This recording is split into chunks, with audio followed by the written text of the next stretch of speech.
Hello student, welcome to my channel Ajit classes. जितने भी student class 10th में हैं और 2023 में बोर्ड एग्ज़ाम देने वाले हैं और हिंदी का पेपर 16 फरवरी को देने वाले हैं, तो ये वीडियो सबसे ज़्यादा इंपॉर्टेंट है, क्योंकि जो 2023 के बोर्ड एग्ज़ाम होंगे उनमें जो इंपॉर्टेंट क्वेश्चन आएंगे सब कुछ इस वीडियो में बताया गया है।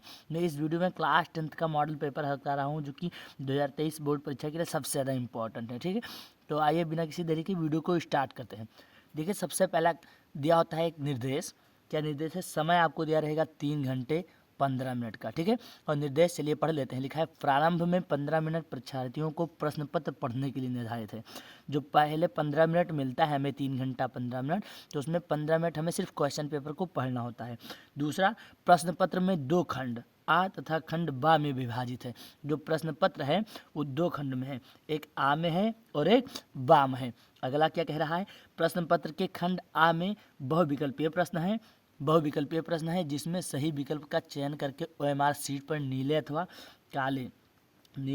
काले बाल पॉइंट पेन से ही सही विकल्प वाले गोले को पूर्ण रूप से काला करें। जैसे मान लीजिए ये ऐसे गोला है, तो इसमें काले नीले पेन से आपको ऐसे भरना है, सिर्फ ऐसे वैसे नहीं करना है, सिर्फ ऐसे बढ़िया सीधा से अच्छे तरीके से भरना है। ये सही तरीका है। ठीक है, अगला है, खंड आ में बहुविकल्पीय प्रश्न है, तो प्रत्येक प्रश्न के लिए 1 अंक निर्धारित है। मतलब जो बहुविकल्पीय वाला प्रश्न है वो आपको उसमें 1 नंबर मिलेगा।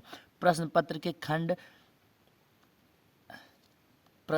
खंड आ के प्रश्नों को हल करने के हेतु 1 घंटा तथा खंड बा के प्रश्न पत्र को करने हेतु 2 घंटा का समय निर्धारित है। मतलब आप जो पहला बहुविकल्पीय प्रश्न होगा 20, उसको 1 घंटा में हल करेंगे, और जो दूसरा होगा राइट वाला मतलब लिखने वाला, उसको आप 2 घंटे में। ठीक है, फिर 8वां नंबर पॉइंट है, 6वां नंबर, प्रत्येक प्रश्न के सम्मुख उसके निर्धारित अंक दिए गए। मतलब हर जो प्रश्न लिखा होगा उसके आगे, जैसे हाँ ये प्रश्न है तो इसके आगे ऐसे नंबर दिया जरूर होगा। तो चलिए बहुविकल्पीय प्रश्न खंड आ में देखते हैं। पहला है हमारा, बाबू गुलाब राय किस युग के लेखक हैं? तो ये बहुत ज़्यादा इंपॉर्टेंट है क्वेश्चन, क्योंकि मैं अपने पिछले वाले वीडियो में बता भी चुका हूँ ऐसे क्वेश्चन को। बाबू गुलाब राय किस युग के लेखक हैं? तो पहला ऑप्शन है भारतेंदु हरिश्चंद्र, दूसरा ऑप्शन है द्विवेदी युग, तीसरा ऑप्शन है शुक्ल युग, और चौथा ऑप्शन है शुक्लोत्तर युग, शुक्लांतर युग। तो इसका करेक्ट आंसर हो जाएगा शुक्ल युग। ठीक है, तो आप लोग कॉपी और पेन लेकर बैठ जाइए और टिक लगाते रहिए। चलिए अगले क्वेश्चन की तरफ चलते हैं। और अगला क्वेश्चन हमारा है कि चिंतामणि किस विधा की रचना है? चिंतामणि किस विधा की रचना है? और ऑप्शन नंबर ए निबंध, ऑप्शन नंबर दूसरा दिया है कविता, तीसरा दिया है नाटक, और चौथा दिया है कहानी। तो इसका करेक्ट आंसर हो जाएगा ऑप्शन नंबर 1। ठीक है, निबंध। चलिए तीसरा लिखा है, गबन किसकी रचना है? तो देखिए ये तो बहुत फेमस है, मैं पहले से बता रहा था कि गबन गोदान ये सब मुंशी प्रेमचंद जी की रचना है, और ये आएगा जरूर। तो देखिए आ भी गया, गबन गोदान किसकी रचना है बच्चों? मुंशी प्रेमचंद्र जी की। ठीक है, अगला चलिए चलते हैं। अगला हमारा क्वेश्चन क्या है?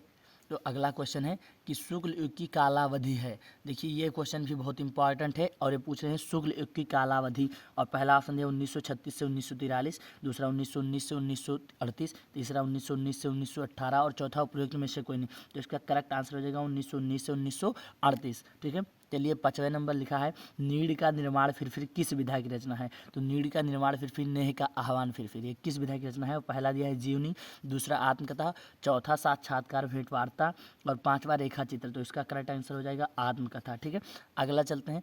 अगला है, प्रिय प्रवास किस युग की रचना है? प्रिय प्रवास किस युग की रचना है? द्विवेदी युग की, भारतेंदु युग की, प्रगतिवादी युग की, छायावादी युग की?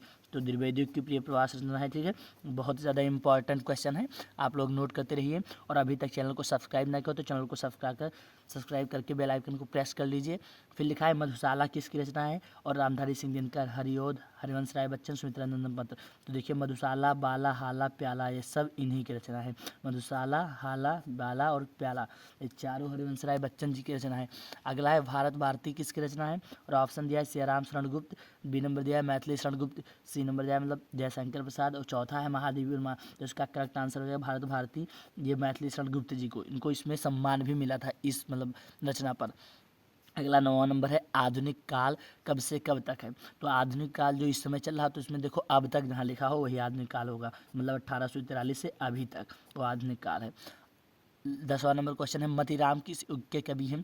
तो मतीराम जो है वो आधुनिक युग, आदिकाल, भक्तिकाल, रीतकाल, तो मतीराम रीतकाल के कवि हैं। ठीक है, 10 क्वेश्चन हमारे हो गए। अब चलिए चलते हैं 11वें क्वेश्चन की तरफ। हमारा 11वां क्या है देख लेते हैं। आइए, 11वां क्वेश्चन है हास रस का स्थायी भाव है, तो हास का स्थायी भाव हास होता है, ये तो सब लोग जानते हैं, तो उसका करेक्ट आंसर हो जाएगा नंबर 3। फिर लिखा है सोहत ओढ़े पीतपट श्याम सलोने गाद और मनो नीलमणि शैल पर आतप प्रयोग प्रभात, उपयुक्त पंक्तियों में कौन सा अलंकार है। इसमें देखिए अलंकार पूछने लगा, और जो कि अलंकार देखिए इसमें उत्प्रेक्षा की जा रही है, तो इसमें उत्प्रेक्षा अलंकार है। ठीक है, अगला है रोला छंद में कुल कितने चरण, तो देखो रोला सोरठा, इसमें कितने चरण होते हैं, 4 चरण होते हैं। ठीक है, कितने चरण होते हैं, 4 चरण होते हैं।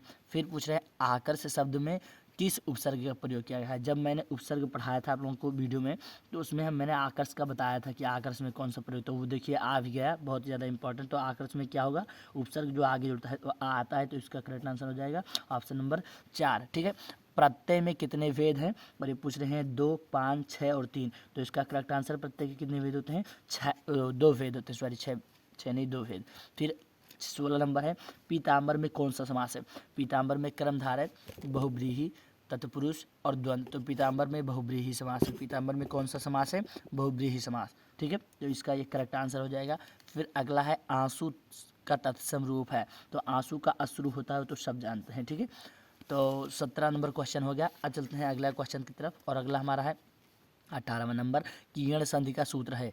यण संधि का, तो जिसमें यण लिखा हो तो इको यण, जिसमें यण था लास्ट में तो इको यण, इसका करेक्ट आंसर हो जाएगा। फिर है फलस शब्द का वचन एवं विभक्ति, तो देखिए फलस फलामी फलामा, ये षष्ठी विभक्ति एक वचन है, तो इसका तो सभी लोग जानते हैं, तो इसका करेक्ट आंसर ये ऑप्शन नंबर 1।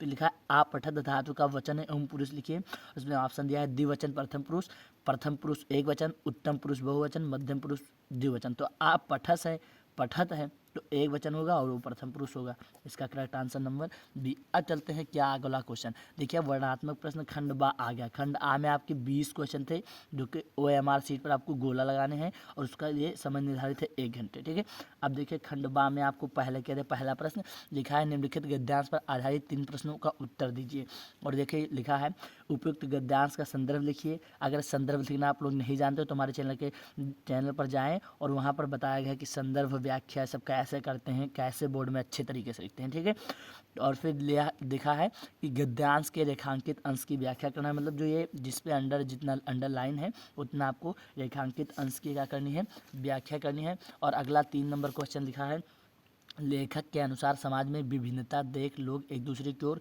क्यों आकर्षित होते हैं। ये 3 नंबर क्वेश्चन भी दिया है, और सब दो नंबर के क्वेश्चन थे, तो ऐसे मिला के 6 नंबर के हो गया। मतलब ये जो व्याख्या आता है 6 नंबर का होता है, मतलब मन कहे तो वो कीजिए आप, मन कहे ये कीजिए। 2 ऑप्शन दिया रहता है, देखिए यहाँ पर अथवा लगा है, देखिए।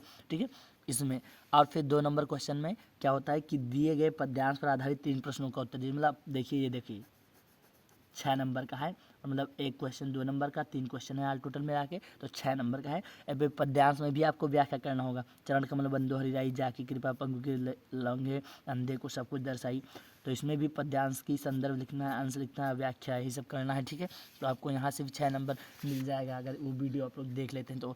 अब फिर अगला क्या आता है, अगला आता है नंबर 3 संस्कृत। दिए गए संस्कृत गद्यांशों में से किसी एक संस्कृत संदर्भ का हिंदी में अनुवाद कीजिए। दिए गए संस्कृत संदर्भों में से किसी एक संस्कृत संदर्भ का क्या करना है, आपको अनुवाद करना है। और चाहे इसमें भी देखिए अथवा लगा के आता है, चाहे आप ये वाला करिए चाहे आप ये वाला करिए, ऊपर वाला तो लिखा है ऐसा नगरी भारतीय संस्कृत भाषायन केंद्र स्थल, मतलब ऐसी नगरी भारत संस्कृत के संस्कृत भाषा का केंद्र है।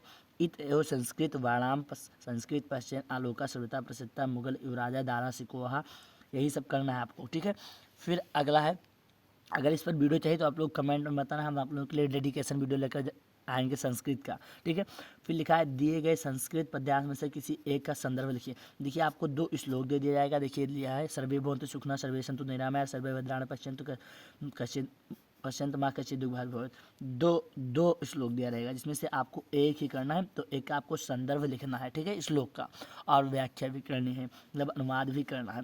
फिर अगला क्या होता है, निम्नलिखित पठित खंड का आपके आधार पर निम्नलिखित प्रश्नों का एक उत्तर दीजिए। आपको ज्योति जवाहर काव्य खंड लिखना है, जो कि बहुत ज़्यादा इंपॉर्टेंट होता है, और यहाँ पर 3 नंबर आपको दे जाता है। ज्योति जवाहर काव्य खंड 3 नंबर का दे जाता है। ठीक है, फिर अगला क्या होता है, चलिए चलते हैं।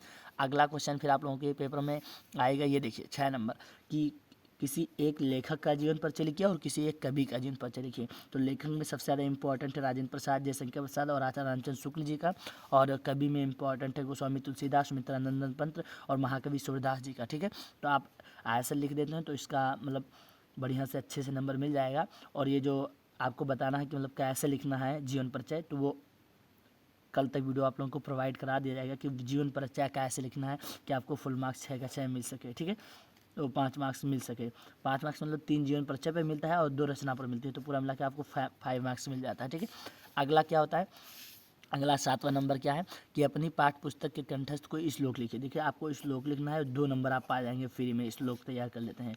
फिर अगला 2 प्रश्नों का संस्कृत में उत्तर दीजिए। आपको 4 प्रश्न दिए जाएंगे, उसमें 2 का उत्तर देना। जैसे देखिए चंद्रशेखर का आशित बीरा केन पूछते तो बीरा वीरेंद्र पूछते, यही सब लिखना है। ठीक है, फिर अगला है 9 नंबर किसी एक विषय पर निबंध लिखिए। देखो मैंने पहले ही बताया था कि जनसंख्या की वृद्धि पर आएगा और पर्यावरण संरक्षण का उपाय। जब मैंने 5 इंपॉर्टेंट निबंध बताए थे वीडियो में, तो इसमें देखिए 2 आ ही गए लास्ट में, तो मतलब वो वीडियो बहुत ज़्यादा इंपॉर्टेंट। तो आप लोग फटाफट से चैनल को सब्सक्राइब कर दीजिए, वीडियो को ऑल पर सेलेक्ट कीजिए, जिससे सबसे पहले वीडियो को नोटिफिकेशन आप लोग तक पहुँच जाए। मिलते हैं अगले वीडियो में।